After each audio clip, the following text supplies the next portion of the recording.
right.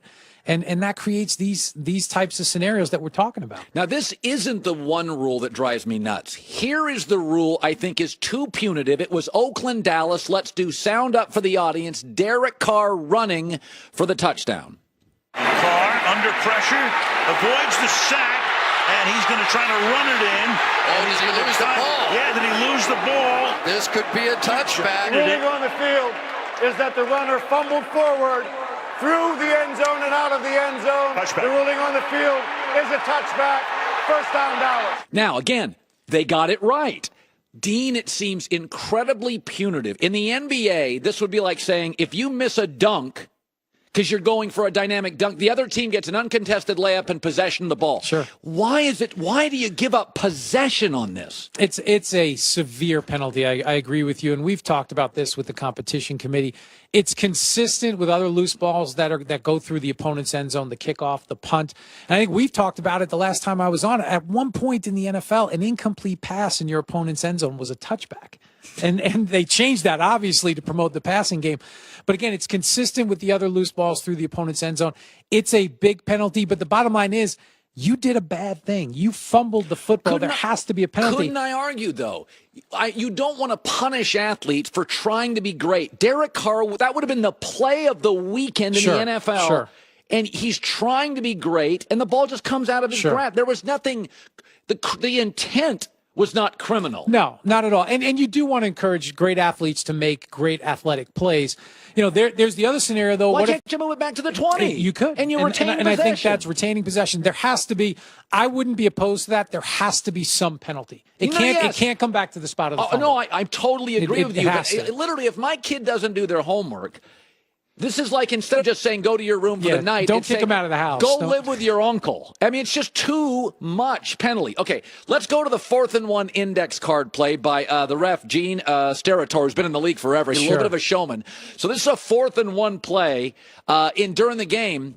And it's funny. Al Michaels made a very funny comment. He goes, we're right up the road from Silicon Valley, and we got a referee pulling out an index card. Now, a piece of paper literally determined whether the Cowboys got a first down or not. What do you make of what are the rules here? So it's that isn't the protocol. The protocol is you stretch the chains and then you make a determination based on what you see. Gene, and I love Gene. Yes. Gene, you said he's a showman. Gene is a showman, and I think he may have put it on a little bit for the cameras. Those cards, officials all carry those cards. They write information, foul information. There was a point years ago, I think it was a college game, where an official took out a credit card and did it. Why he had a credit card on the field, I don't know. But I think Gene likes the camera, and you can see the little smirk as he did it.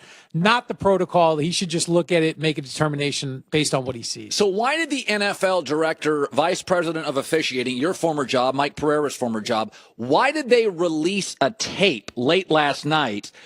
Do we have that again? If we can, we could air it. They released I've never seen them do this before, basically to explain what happened. Is that just damage control? Yeah, I think it's damage control. That's something that when I was there, we would do. In lieu of a press release. The league used to do a press release on Monday if there was some officiating controversy. And you try to nip it in the bud early. You try to get something out Sunday night. Now we have social media. You can tweet something. You can put a video out, and then it gets out to everyone. I think that's what they're doing at that point. Just clarify. Here's the deal. Let people talk about it, and then hopefully it goes away 24 hours later. I think the one thing I'd like to say to create some simplicity here and clarity, remember what the NFL is saying with that play at the goal line. It drives me crazy. I just like when it was a catch, is that whether that play was at the 10, the 50, or the goal line, you have to complete the catch. The Dez Bryant play is the perfect example. No question. You think you have it? 2 feet moving forward. If you come down, regardless of position on the field, and the ball is jarred, the Dez play is the perfect example. It is not therefore a catch. Exactly. And I think and the two plays are similar in that both receivers are trying to reach the ball out for the end zone. Yes. When you do that, you put yourself at risk. And that's the bottom line. And when we have these conversations with current receivers and former receivers, secure control of the football first before you do something else with it, because that can lead to an incomplete pass. 30 minutes from now, where Colin was right, where Colin was wrong, plus Peter King, Dean Blandino. Thank you. You're welcome. This was fun. Christine with the news. No. Turn on the news. This is the Herd Line News. Well, speaking of whether that was a catch or not a catch,